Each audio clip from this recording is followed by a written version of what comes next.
the expectation of like glossy production values has dropped so significantly. You know what I mean? Like the expectation that things are supposed to look a certain way, right? So then the emphasis has been placed way more on like the content, like what is being said, like what are these people actually talking about? Is this interesting? Does this make sense? Is this important? That's a much more, much greater emphasis these days, you know, and in Hmm. this moment. So that part I think is really cool.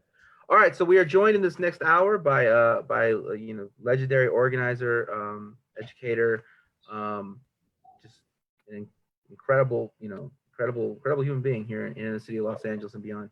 Ron Gochez. So Ron, let's get right into this. I want to, you know, you know, you're so well known. You're such a fixture in you know, in marches and in rallies and just, you know, and in organizing spaces. You know, long before anyone steps foot on a stage or grabs a microphone. You know, you know, you're one of the people that really drives a lot of organizing activism in the city. But you weren't born that way, right? I mean, you had to get involved and see that there was something wrong with the world to really and then decide to do something. So tell us that story. How did you get involved in politics? All right. I think maybe I was born into it, man. Maybe I Maybe was you were. born Maybe you into were. it. So I always go back to even before I was born. My mom actually uh, became pregnant with me here in Los Angeles, but she went back to El Salvador, where she's from, when she was still pregnant, and she didn't have papers. She went back to pick up my great grandmother, who obviously also didn't have papers. So then both of them were coming back here, you know, without papers, and my mom was pregnant. So if they would have gotten caught, you know, they would have been sent back to El Salvador. I would have been born there. I was born in 81. The revolution in El Salvador started in 1980. So that would have been a very different reality for me growing up. Um, so that's like in the context that I'm born, you know, in the middle or in the beginning stages of the revolution in El Salvador. As I grew up here in LA, growing up, you know, wasn't like starving, but obviously we weren't rich. You know, my parents are working class people. My mom's was a housekeeper. My dad worked with furniture all of his life. Um, so, you know, we lived okay. But when I really started to get what I later in life realize would be revolutionary ideas was when I was 9 years old. So now it's 1990, and I went to El Salvador for the first time. My mom took me, even though the war was still happening. The war ended in 1992. I mean, I didn't know. Obviously, I was 9 years old. I didn't know what was going on, but I do remember a lot clearly. I vividly remember what my experiences were in El Salvador, seeing extreme poverty, misery, seeing people who have no food, and playing soccer. I remember playing soccer with kids, you know, barefoot kids, and I remember going to the home of one of the kids after the game, and me being a kind of a big kid, I remember telling him, "Hey, man, so like, you know, let's go eat. I'm hungry. That you know, it's time to eat." And he says, "Well, we don't have food today." And that concept, I just my brain couldn't register it. I was like, "Well, what do you mean you don't have food today?"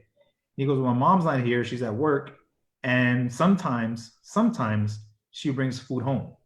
And to a 9 year old kid who has never had to face hunger, that's just something I couldn't really fathom. And so from that point forward, you know, I started asking a lot of questions, you know, internally, just like how come some people have food and how come some people don't? How come some people have homes? How come some people don't? And now this is, you know, I'm talking about the late 80s and now 90s. We're talking about like the height of like, you know, in LA, whether it's like, you know, the crack epidemic, you know, gang warfare, all this kind of stuff that I saw on one hand. And on the other hand, you see, you know, the Hollywood LA, like the fancy stuff, the rich folks, and it looked nothing like my reality. And it definitely didn't look like El Salvador in 1990 when I was there. So I think those experiences made me question a lot about why society is the way that it is. And then, you know, I always go to one of my uncles who passed away a few years ago, my tío Layo or Eduardo, who he Salvadorans had to flee the country because of the war. His son was uh, kidnapped by the military and forced to be a child soldier, pretty much. And the family never saw him again. And so my uncle had a deep resentment towards the U.S. government. He understood what imperialism was directly firsthand because it had affected his family. And so he fled from El Salvador. He came here to LA. He lived with us. And, growing up, I just remember him always saying bad stuff about the US, him always saying, how bad the US was. And I'm a little kid being raised in LA with, obviously an American school. And, they teach you all this patriotic stuff, the Pledge of Allegiance and all these things. So when I hear my uncle saying all these bad things, I wasn't reading it. But like I remember, for example, during the first U.S. invasion of Iraq in '91, I remember my uncle saying that he hoped Saddam Hussein won. And I was like, what? Uncle, are you crazy? Why? He's a bad guy and Americans are the good guys, right? So these are the internal questions I couldn't really understand at the time. But that uncle, his questions and his positions on things, even though at the time I didn't understand them, later on in life, I understood where he was coming from. And at the time, I didn't know that his son had been kidnapped. Later on, I find out, and that explains why there was such resentment and at some point just bitterness in him, and why he was so against U.S. imperialism. And I don't think he used the big terms that imperialism and capitalism and whatnot, but he definitely understood the United States was the cause for the war in El Salvador and their role there. So I think that upbringing really put me in a position where I had so many questions to better understand what I had seen. And a little bit later in life, at middle school age, my mom, as I mentioned, was a housekeeper, and she worked in Santa Monica pretty much my entire life. And when I went to middle school, she put me in a middle school in Santa Monica. So we lived in the hood, but I went to school in Santa Monica, which was a different planet. It could have been a different planet. And that experience, again, really exposed the differences in society to me. And when I got to high school, going to school with 15-year-old kids driving, BMWs and stuff like that, when we just took the bus every day to school, that really forced me to say, look, man, something's going on. Something's not right. And so I think that's how, by the time I graduated from high school, I already had a whole lot of questions. And all I needed was somebody to start giving some answers. And I think that's what I got once I got to be at college age. Yeah. I was, I remember I was probably about 10 or I was young as well during the Iraq war. And I remember, leading up to it, there was, Saddam was saying, I think there was an interview or something, and he said something to the effect of like, who is the U.S. to judge me? Look how you treat. He named a couple groups, but he also named like Hawaiians, like Native Hawaiians. Mm-hmm. And I remember that being like a huge like a moment in my mind, like a thing in my mind, like maybe the U.S. is bad, like I never really, and it was because it was, I'd heard things, Native Americans, African Americans, this is something you usually hear, right? And I knew our conditions were like not equal, sort of. I kind of had an inkling of that, but the something about saying Hawaiians kind of threw me off, and it was like, oh, maybe there's something here. So I think that war, in a way, also had an effect on me. So can you speak a little bit to like how, like it's almost like there's like political chapters of war. I mean, war kind of like defines like a lot of our political awakening in this country. Absolutely. I went to San Diego State for college. I got lucky enough, I don't know how, but I got into college. And when I was out there, at the end of my freshman year, really, I joined Mecha, which for a lot of us is where we kind of learn our political ABCs. And that definitely was the case for me. And I remember in my junior year, 2001, that happened to be the year when 9/11 happened. And so, of course, quickly that escalated into, the second war in Iraq. And that really made us like kind of cut our teeth and learning about how to organize these anti-war marches. And I remember going to actions all over the place in LA and San Francisco and different places for actions against the war in Iraq and then Afghanistan. So these wars do play a huge role in, well, first of all, I mean, it depends on how far back we go, but if you go back to the Mexican-American War, where it defines why today, Mexicanos are called illegals on their own land, but war is always something constant. And as a U.S. history teacher, I always tell kids, look, like about every decade or so, there's another war. And if there's no bad guy, the U.S. will make one up. But the point is, you have to have a war because, of course, that drives the economy and, the nationalism, the patriotism, the white nationalism that really gave birth to this country. So yeah, war is an extremely important, fundamental part of the understanding of the reality of this nation from its conception until today. So it's important that you bring up the point of war. Yeah. And I mean, I think we see that, oftentimes, war is an economic driver, but at times, war, not full scale war, but just like the threat of war, bombing war, it is used to galvanize the public away from something else, right? So, for instance, Bill Clinton, in the midst of his scandals, he bombs Somalia, he escalates a war to dismember Yugoslavia. More recently, Donald Trump, for no reason, decided to take warships to Venezuela just to do something. So what I'm interested in is not that these people do that. What does that say about the general U.S. public, and when we need to be out there teaching people that they approve of such things? Yeah, I mean, I think that's one of the major differences around the world is that this country as a nation state, whereas in most places people are against the repressive state, the United States was born where the majority of its population was supporters and participants in the repression of the majority of people at the time, of course, which were the natives and then Africans. So this country was born addicted to war, as the title of the book says. And we've seen that it continues to be that way until today.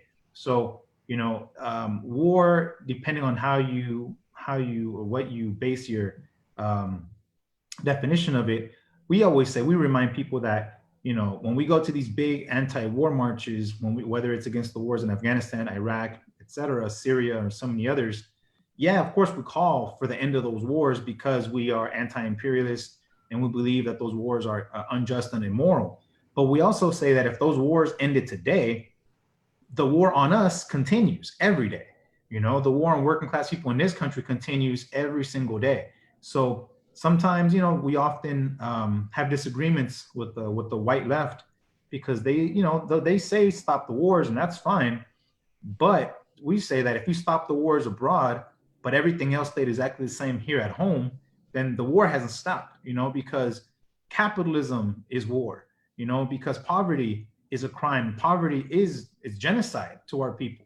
So that's why the concept of war is a really interesting one. And what we're seeing right now, of course, whether it's the attacks by the police on Africans all over this country, whether it's immigration raids and putting our people, our children in cages, that's war. Whether you're talking about now, people not being able to be tested for this COVID-19, that's a form of war. The fact that so many people are going to lose their homes again, like they did 10 years ago, that's another form of war. So the concept of war is relative. And we know that our people have been living as hell ever since we were introduced to the Europeans, So it's real interesting that, I think that I can say we're peaceful people, but at the same time, man, like our whole existence for the last 5 centuries has been nonstop and absolute war. Most of the time, we haven't had the capacity to defend ourselves, but I think our generation has now the historic responsibility of being able to organize our communities and defend our people from this onslaught of war, not just the physical war, which is obvious, like tanks and helicopters and things like that, but I'm talking about everything that we see on a daily basis in our communities. That's the war that we have to prepare our communities for. And it's not like, we're not just making this up. And when we talk about war, it's real. The thousands of people who died at the border, who continue to die at the border. Now that it's getting hot again in the summertime, we're going to see an escalation of the deaths at the border. The children who are dying at these detention centers, even before the COVID-19 crisis. All of this stuff, man, we're constantly under attack, and we have to defend ourselves. So in the recent years, there's been a gaining of popularity of a phrase, settler colonialism.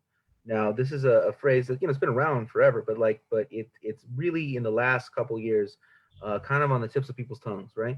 Mm-hmm. And so you have such a clear, precise way of explaining things. Can you explain to our audience who are familiar with that phrase but not exactly sure, what does that mean in day-to-day reality? What is settler colonialism? That's a great question, man. And I think so for so many years, I felt like, I'm a member of Unión del Barrio, and that's a terminology that we've been using for literally decades. And it's great to know that that's really now kind of almost, you can say, mainstream, at least as far as the left goes.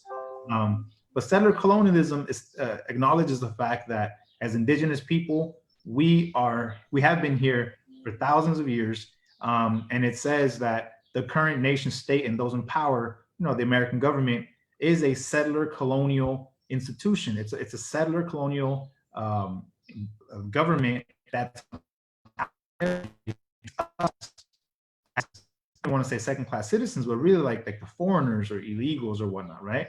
And what we have to see is that for us, on this territory here, it's kind of like the Gaza Strip, just what like Israel is doing to our Palestinian brothers and sisters right now is exactly what we've been experiencing since 1846. That's why we are in solidarity with the Palestinian people, because we know what the illegal settler occupation means. It means that you have a foreign entity, a foreign group of people. In our case, it was Spain, and now it's the United States. We have France in there for a while too. They came into our territory. They built their nation state, meaning their government, their institutions on our territory, and then systematically used them to keep us at the bottom of the social political strata. And that hasn't changed since. And, it's, as we, to put into the context of the current pandemic, we see, for example, right now, like in Arizona, New Mexico, how the Navajo Nation is being devastated by this illness. It once again reminds us that the Europeans were the ones who brought these things here, and now we're the ones that are paying the consequences. So that's why when we say that we want freedom and liberation, we mean that in a physical sense. We're not talking about some some idea or some abstract notion or some cute thought of like being free, meaning I can wear whatever shirt I want, I can say whatever I want on Facebook Live. No, we mean physical freedom, meaning land. Meaning we want the land that was stolen by the Europeans. It needs to go back to the people who have been here first. And now today, when we talk about liberation, we know that that's not going to come. That's not going to come easy. We know that imperialism, colonialism, it's like our comrades from the African People's Socialist Party. They describe it as what's the term that they use? They basically say it's a parasitic relationship. Right? They're a parasite. Colonialism is a parasite. It's like a worm in your gut, meaning it's an outside entity that comes inside of you, and you do all the work, meaning you're the one eating and working and doing all the hard work, but the parasite is the one sucking all the nutrients out, and they're getting bigger and bigger as a result of your hard work. And we're getting skinnier and skinnier and skinnier, and the one who isn't doing any work, they're the ones becoming bigger. So it's a parasitic relationship. So when we decide that we want liberation, that means that if we want to free ourselves, it's going to change the colonial relationship. As of now, we're colonial subjects. That's why even though we're indigenous people, they call us illegal aliens on our own territory, right? If we were to change that, to reverse that, that means that the people who have enjoyed the wealth, the riches, the resources of these lands for now, more than 150, 160 years, their lifestyle will change. Their living conditions will change. White America cannot live this high standard of life if the rest of the world takes back their resources. That's why they are hell bent on attacking Venezuela. They're hell bent on continuing to attack the Middle East and other places, because it's all about resources. So when we talk about settler colonialism, the settlers are the Europeans. Today, they may call themselves white or Americans, but they're the settlers. And only because they were born here doesn't mean they're not settlers. Right? So this is a struggle we're in today, is to organize our community, because even our own community doesn't have an understanding of this stuff. The masses of our people don't understand this stuff yet. But I think that the masses of our people still have a little bit of that, whether it's nationalism or whether it's a little bit of that, being proud of our culture and knowing that the gringo took our land kind of thing, right? They know that, our people know that. Our job is to educate them and to organize them so that we can improve the living conditions of our people, man. Because right now, even before this whole COVID-19 thing, we've been under attack, and our people, even though we're like the hardest working people in this country, we're some of the poorest people in this country. So something has to change. Yes. You mentioned Venezuela in this, and you've been a long time supporter, very long time vocal, very seen supporter of the Bolivarian revolution for, again, a lot of people watching this comes from a wide cross-section of society. Can you tell us a little bit about the Bolivarian Revolution and what that represents? Yeah, absolutely. I was lucky enough to go down to Venezuela twice in 2005, and I was able to see with my own eyes what the revolution looked like at a young stage. Chavez came into power in '99. I was there in 2005, so everything was still pretty fresh, pretty new, and I was able to see with my own eyes what a society that was going through a transformation looked like, and it was amazing.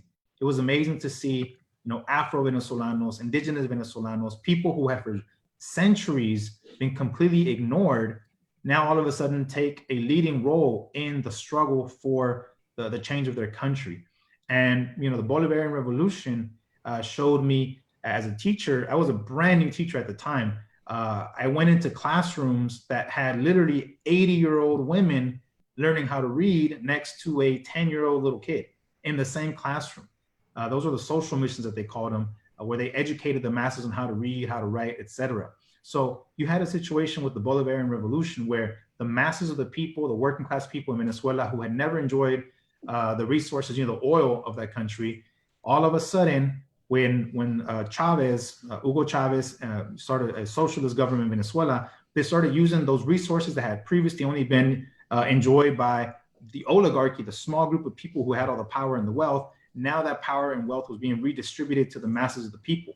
And for the first time, working class people had access to those resources and they were living better. They were getting healthcare, they were getting education, they were getting housing.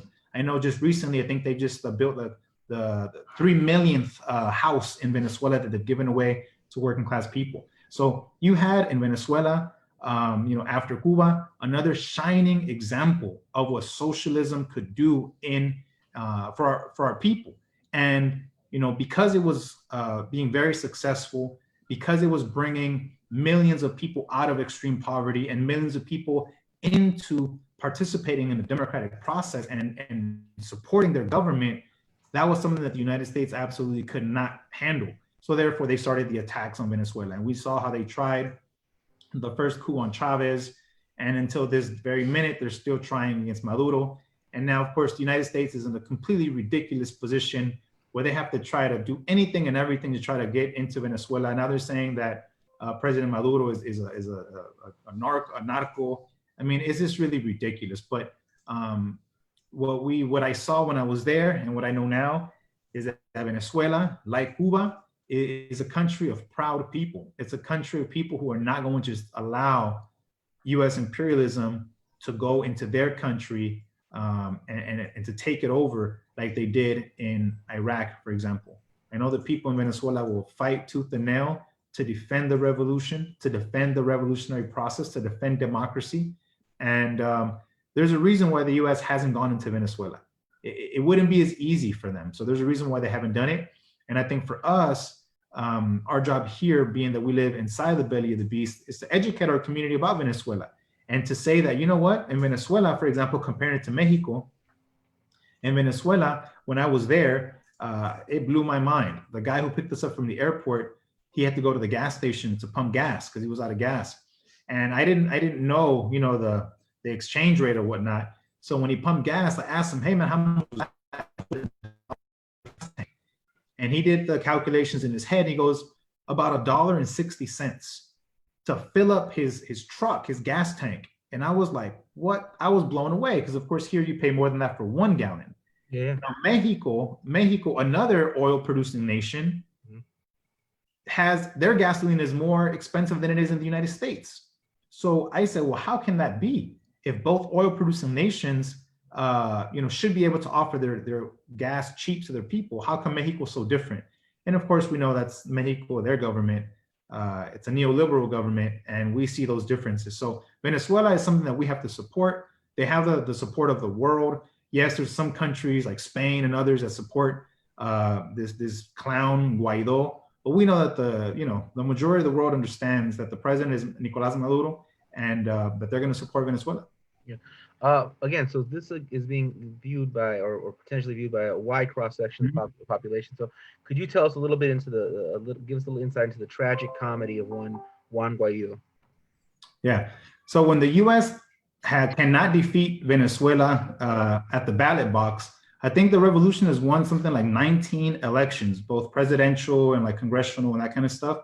And I think the one time that they lost an election was when I think Chavez was trying to get more constitutional power. And the people voted no, and Chavez accepted the defeat and said, okay, we won't do it. But so Guaido comes after Nicolas Maduro easily wins re-election. The US tries to say that they invalidated it.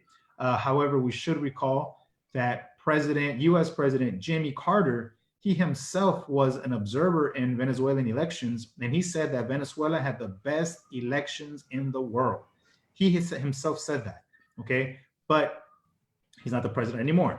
The current administration, like the previous, like Obama was just as anti, the Bolivarian Revolution as Trump is now. They can't win. They cannot defeat the left through elections. Therefore, they have to resort to violence. So the U.S. has been trying to sabotage the Venezuelan economy through attacking their oil fields, through attacking any type of economic activity that they have. And when all of that wasn't working, they had to find a puppet. Imperialism will always find a puppet. We've seen this across the world throughout history. And the puppet was Guaido. And Guaido, who was, by the way, democratically elected into their governmental system. They said that Venezuela doesn't have a democracy, that it's a total dictatorship. Well, that's interesting. How did he become a member of the government? He was democratically elected, right? So if they didn't have a democratic process, then he couldn't even be in that position. Anyway, so he called himself the new president of Venezuela. So it was basically usurping the power of President Maduro, who was the constitutional and legitimate president of that country. So, of course, the United States was the first country to recognize Guaido as a new official president of Venezuela, and then you had Spain and the classic, the same clowns as always. But the people of Venezuela stood up, and of course, Univision and Telemundo and CNN showed the marches of the people who supported Guaido. But they, conveniently left out the footage of the masses of the people who came out all over Venezuela wearing red in support of the Bolivarian Revolution. So Guaido is really an afterthought. Now he's just, a joke in history. No one takes them seriously anymore. And whether they love it or not, President Maduro and the Bolivarian Revolution is still in power. And as of this week, I was seeing the numbers, a poll taken in Venezuela, that over 70% of the Venezuelan people support or approve of the way that the government is handling this COVID-19 crisis. So over 70% means that even the right wing are seeing that the revolution is serving the interests of the people. And that's important to see, because if you look at Venezuela, you look at Nicaragua, you look at Cuba, you look at Vietnam, or any of these countries that are on the left, with all, with their defects and everything, their imperfections, they're taking care of the people. And the health of the people comes before the profits, like we see here in the United States. So I think that's an important thing to mention as well. I want to get back to your own personal history in the defense of the Bolivarian Revolution back in the days of Mr. Danger, as Hugo Chavez called him. But quickly, you mentioned now that the in these governments where the priorities are very different, they're able to respond to crisis very differently. So why is it? I've been posing this question to many of my guests. Why is it that a market system is incapable of producing the necessary items to help us get through a pandemic? Right, because in a capitalist system, it's all about supply and demand, right? And if you're trying to provide healthcare for the entire nation, that means you would have to produce a lot more, ventilators and the PPE and all that kind of stuff.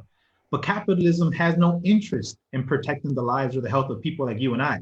So they know that when a pandemic or a massive earthquake or Hurricane Katrina or something terrible to that scale happens, they're not worrying about us. They only have to produce enough so that the people with the money, so that they can survive. That's the reality of things. There's no profit in saving poor people's lives, right? And for a capitalist system, that's what they care about.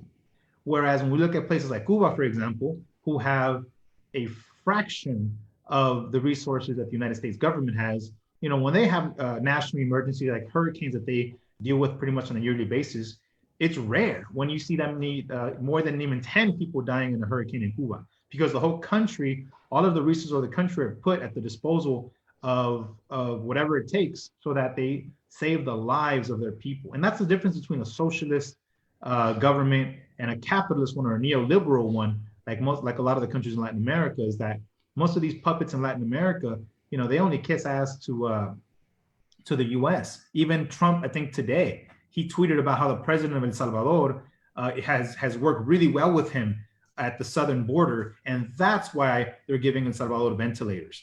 How many ventilators are they sending to Venezuela, for example, right? None, because you have to basically kiss the boots of the empire in order to get treated with any kind of, I don't know, to get anything from them, I guess. Yeah. So with Venezuela, it's important that we see that they've been able to do what they can under the different embargoes that the US has on them, the different military threats they have on them. And of course, they're also being sabotaged by their neighbors in Colombia, who are completely bankrolled by the United States, and they've been for generations now.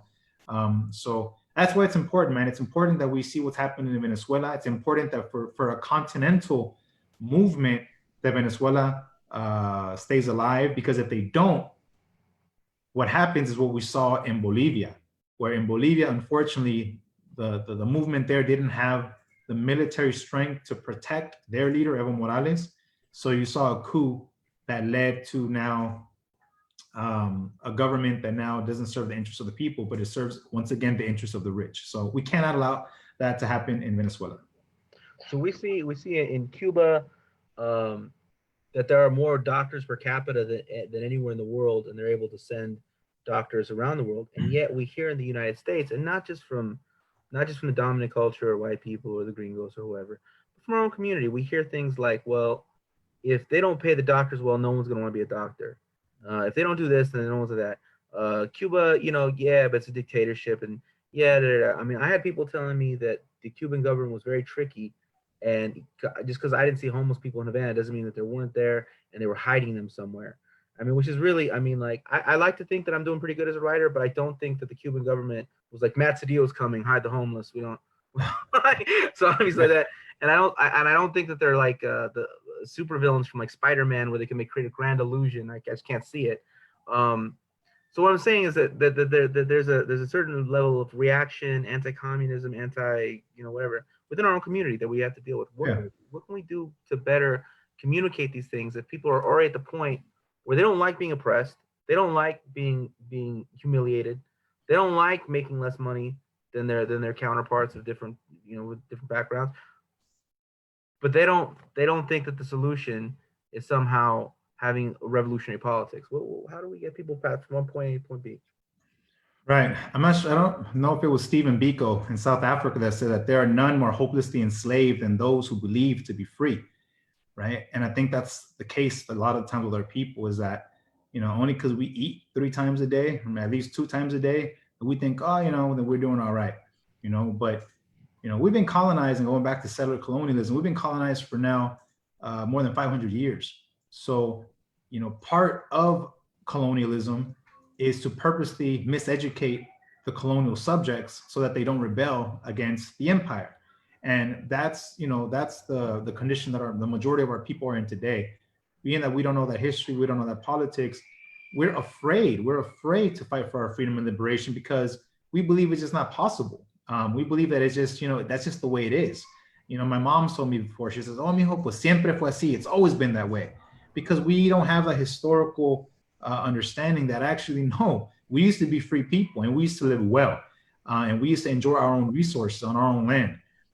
So I think when people come into that understanding, that's the only way that we can get them to turn over and to join revolutionary politics. And I think that, history tells us that it's a generational thing. And, there was the 60s and 70s, and I think it's coming back around again. And I think,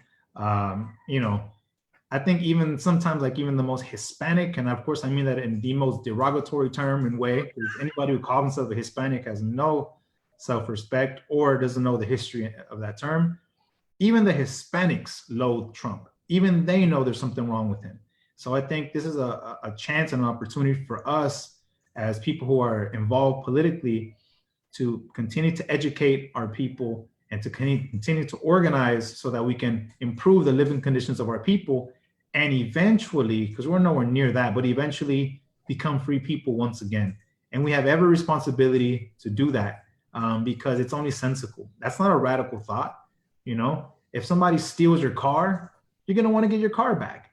If somebody steals your bike or your jacket, you're going to want it back. And as people who had their entire continent stolen from them, it's only righteous that we want it back. And I think that, you know, that's something that our people are going to come around to eventually. And it's our job to steer the ship in that direction. So we have some questions in the comment section, but I have two more questions for you. I want to cover first, and then we'll get to those. So, you know, you've been talking a lot about Venezuela. You've been talking about Chicanos, talking about the Mexican-American War, talking about you know, the dirty wars and the proxy wars, guerrilla wars in Central America, and all these things, the machinations that the U.S. has had against you know, our people from all over the continent. I noticed in recent times certain news outlets where people kind of get their politics. You know, they get their politics because on I don't know, I call it almost, I don't know what exactly to call it.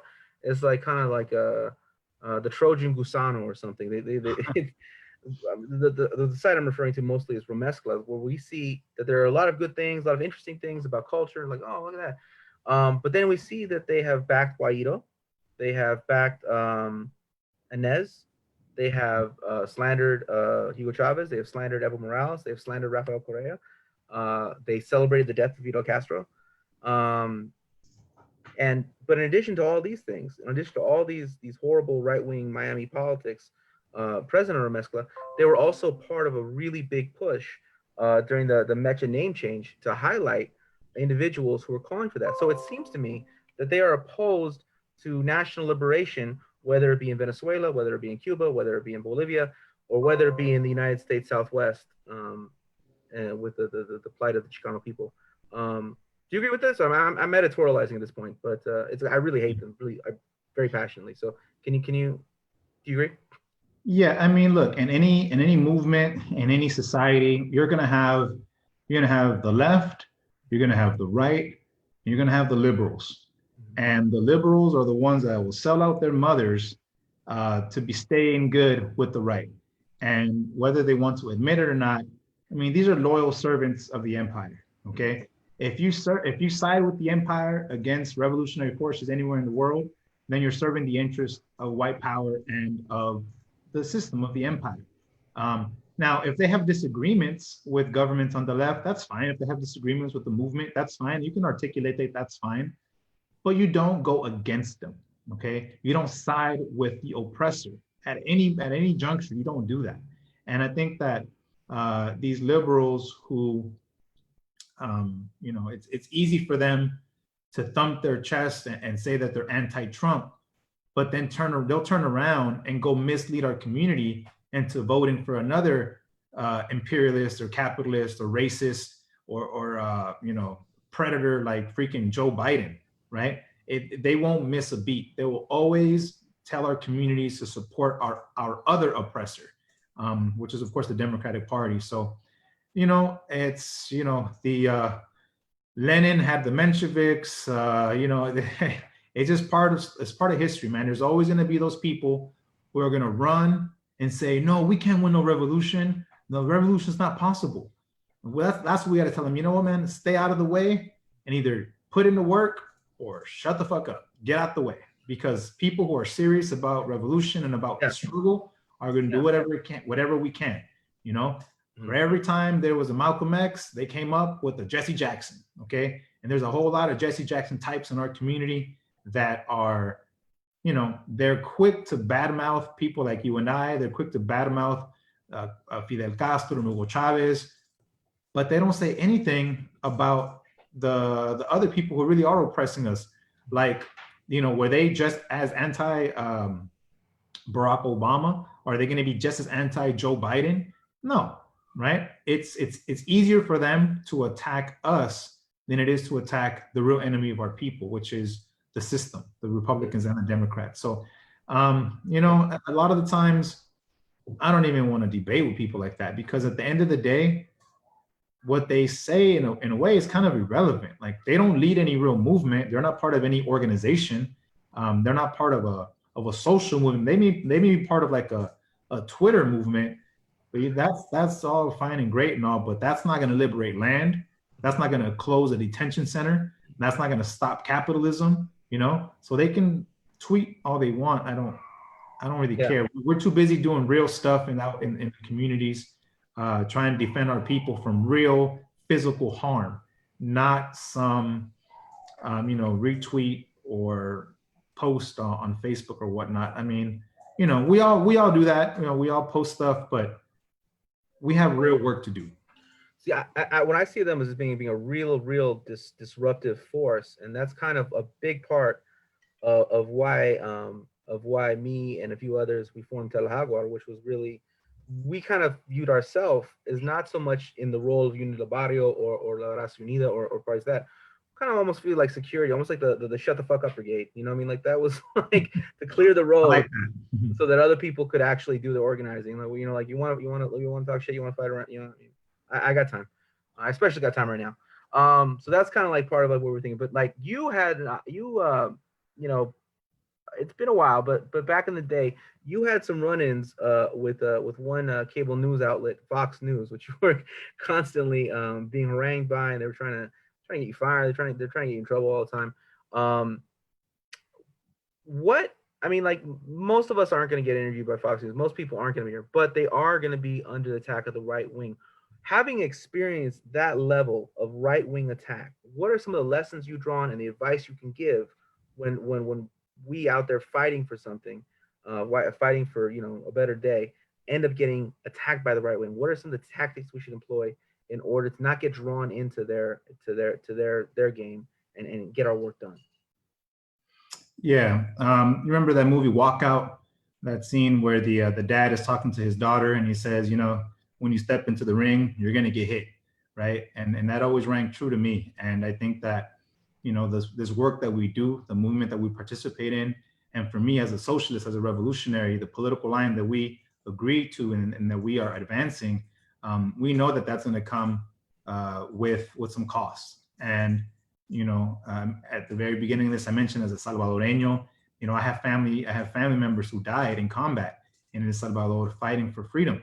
And I think that those of us here who can struggle in whatever way that we can, we have our duty is to do that, to struggle. And if you're serious about struggle, that can mean serious sacrifice, sacrificing everything, whether that's whether that mean like being killed or losing your job or facing whatever kind of threat that the enemies are going to throw at you.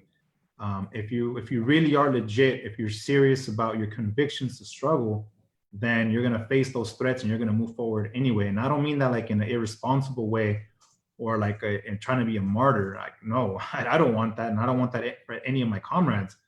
But I think that we can't allow our enemies to put fear in us to the point where we can no longer operate and struggle for our people. So when Fox News was after me hard years ago or other stations, it's something that I had to basically say, look, man, I knew what I was getting into. I know the right wing is powerful. They have a huge media outlet that's going to serve their interests, but we have to move forward. And I think that the lesson learned for me is that if you're going to get involved in political activity and you're going to speak truth to power, you better be part of a serious organization who's going to back you up no matter what. Because if I was on my own, that would have been real rough, man. But as part of an organization, I knew I had people who would back me up. And that's what allowed me to push forward. And like when I got interviewed again with Fox News, they try to scare me. They try to make me say that I wasn't a socialist. They try to say that did you really mean what you said? And I was like, yeah, I'm a socialist. I believe in revolution, and this is what we're gonna do. And I think that that's the attitude that we have to have. Now, we have to be intelligent about it. Do I say that while I'm working on the clock? No, that's my job. That's something different. Right. But the work that we do when we're not getting paid, when we're off the clock, that's when we have to speak truth to our people and speak truth to power. And I think to do that, and I won't do that until the day that I die. Yeah. So I'm gonna we have a few questions here. I think we have time for maybe two of them. So let's look at this question here. It comes from Karina Acri Pais. I'm gonna get that. I'm gonna get her name. I really should have her name right already, but I'm gonna get that right eventually. Another member of Telehawar. She says, "Hi Ron, what is your opinion of Rasa who say that the progressive Democrats, who say they are progressive Democrats and feel it is strategic to run as Democrats because they claim to be a Democrat in order to have a chance at winning?" Yeah. I appreciate the sentiment, and I think that there's a lot of really well-intentioned people. I think some of the most dedicated movement people I've ever seen are some of the Bernie Sanders. They travel the country, they put in their own resources, they really believe in that cause. And I think that's noble to do that because they're disciplined and they're dedicated to what they believe. I don't agree with their politics because of the fact that having, I think, a little bit better of understanding systematically of what the Democratic Party represents in history and at the current stage in time, Malcolm X taught us that lesson more than 50 years ago. Corky Gonzalez taught us that lesson more than 50 years ago. And they told us that the answer is not the Democratic Party. And if people think that by being part of the Democrats is the only way that you can win, what I would tell them is that that means that you believe in their system and that that's the only way to play the game. I'm saying that's not our game to play, and that system was never intended for people like us to even participate in. Now they allow us to participate in this game, but knowing damn well that whether party A or party B wins, it doesn't matter because the rich stay in power and the people at the bottom are going to stay at the bottom. And that's not something that we should be interested in. And I think that I sincerely hope that all of those people who were supporting the Bernie Sanders campaign, I do believe that they're well-intentioned and they have good hearts. Now that I hope they see the true nature of the Democratic Party and the so-called democratic system here in the United States, they'll know that it's a farce. It's a sham. It's completely undemocratic. It has to do with who can buy elections, who can fundraise, the most for these elections. I hope those people join the real left, or, I don't sound to sound mean, but join the real revolution. Bernie Sanders talked about revolution, but that wasn't a revolution. That was a progressive, push to reform the Democratic Party, but you can't reform something that's completely corrupt, completely just putrid and disgusting, and there's nothing worth saving in that party. And when people say, oh, we got to take America back, we got to take the Democratic Party back, I would love to know when that was ours. I would love to know when that served our interests. So for all of those folks who say that we have to join the Democrats, I respectfully disagree. I think history clearly tells us otherwise. And I think that we will, as a people and as a working class, would be much better off if all of those people brought their skills, their resources, their dedication, their energy into building a social movement and eventually a revolutionary movement that can really bring about fundamental change in this country. Yeah, it's a two-part question. So the next part says, I think you may have answered this already. I mean, if you feel satisfied with what you said. They're out there recruiting Rasa to vote for Democrats for them, and they claim they will bring material changes that people want to see in their lives. Isn't this an example of siding with the oppressor? Absolutely. One of my favorite political quotes ever is when Malcolm X talks about the political chump, right? He says, anytime a political party comes in here, at election times or whatnot, and you put them first and they put you last, that means you're a chump. And not only are you a political chump, but you're a race traitor. And I think that is the most perfect answer to that question, because the Democratic Party is our oppressor. And I don't mean that in some kind of that's not even an opinion, man. Like, if we see what the Democrats have done to our people through time, through history, that is absolutely what they are. They are the enemy of our people. Yep. Maybe they are a little nicer to us than the Republicans, but at the end of the day, they're still an enemy. And we should not support our enemy in any way, whether that's material, like funds, or whether it's our votes. I think that's what we have a lot to learn from, like the Raza Unida party in that example, where that was a valiant effort. And I think we should learn from that as we move forward, seeing that electoral politics is just one way of struggle. There's other ways to struggle. And that's why, as Unión del Barrio, for example, we do participate in electoral politics, But we're not trying to form an electoral party. We're trying to form a revolutionary party, which means that electoral politics will be just one tool in our toolbox, but there's other tools to use in order to fight for freedom. Yeah. Um, yeah, no, definitely. It's the party of Andrew Jackson and Polk. I mean, Right. um, I think you know, at De La Hagua, we're always talking about smash the duopoly. I mean, that's our stance. We're very just Right. we got to build outside these parties. Both of them, you know, tied to Wall Street and to weapons manufacturers. I mean, it's an absurdity. All right, we got another question coming from Paul Garcia. Is there a good way to re-educate some of those coconuts, gusanos, and mepistas to bring them into the revolutionary fold? I feel we often alienate potential allies by insulting their views rather than pointing out their ignorance. Good evidence can challenge and change minds. It's got answer the question, but it's kind of funny that he says like these mepistas, gusanos, blah blah blah. You know, well, we can't insult people. Yeah. Yeah. You know, I think that, like I mentioned a little bit earlier, even like the most Hispanics of the Hispanics, except for maybe the Miami Cubans or something, most of our people see Trump as an enemy to our interests, an enemy to our people. So I think that we have the opportunity to educate our folks. I think a lot of people right now are seeing that what some of us have been saying for many years was true. When we're talking about capitalism kills, we're literally seeing that right now with over 50,000 people dying of the coronavirus in the United States. When we talk about socialism, will provide healthcare for all. You know, I was thinking about some of the people who just currently probably voted against Bernie Sanders right before this COVID-19 pandemic, and now they're probably thinking like, man, we probably should have voted for that guy because he would have given us healthcare. So I think that a lot of people who in the past maybe had some really strong disagreements with us, they may not agree completely with us today, but I think they're seeing that what we've been saying for many years wasn't crazy, and there's truth to what we're saying. So, look, if people are open-minded and are willing to be educated on this stuff, we should educate them. But if they are like, you know, hardcore, there's a difference between being ignorant to something and being like an ideologically astute person who still chooses to side with the oppressor. That's different. Those people, not only would I not try to educate them, I think we would need to be ready to engage with them in battle, because that's, you know, history tells us, man, the puppets will always be willing to fight for their master, and we have to be ready for that as well. Okay, Ron, it's been an incredible hour. I really appreciate you taking the time to talk with me today. Is there anything people should know about any projects you're involved with? Anything that you want them to check out? Anything you want to look into? Yeah, I mean, you know, right now, obviously the biggest thing in the world is this pandemic. Our people have to be safe, man. I think that, you know, right now, one of the most political things you can do is to be safe, because the system is trying to wipe us out. And we see in many parts of the country where, you know, African people and Raza are the ones, indigenous people are the ones dying in the highest numbers. So we have to be really careful. We have to protect our families, protect ourselves, and at the same time, educate, organize ourselves.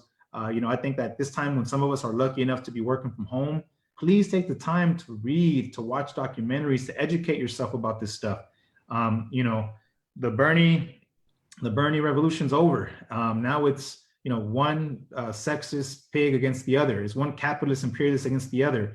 Those aren't real choices. That's not democracy. Let's educate ourselves about other things. So I think that, you know, tuning into programs like this or just reading is super important, man. So as in Nuendo del Barrio, we're coming out with a video series about the pandemic, different videos from things of like how to protect ourselves to how to, you know, boost your immune system to socialist healthcare and that kind of thing.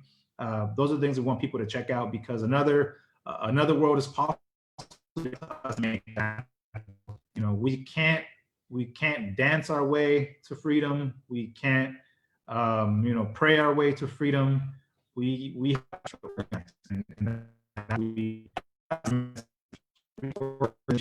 and we use the organization. And you'll see how difficult it is, but then maybe you'll start to respect a lot of the work that we do, because it's not easy and we don't get paid to do this. So we need to grow it so that one day we can truly be free people on our own land. So Matt, thank you, brother, for the invite, man. This is great. I really love doing this. Whenever, man, let me know. We can do it again. Yeah. Hasta la victoria siempre. Siempre, compañero. Thank you, brother. Thank you. All right.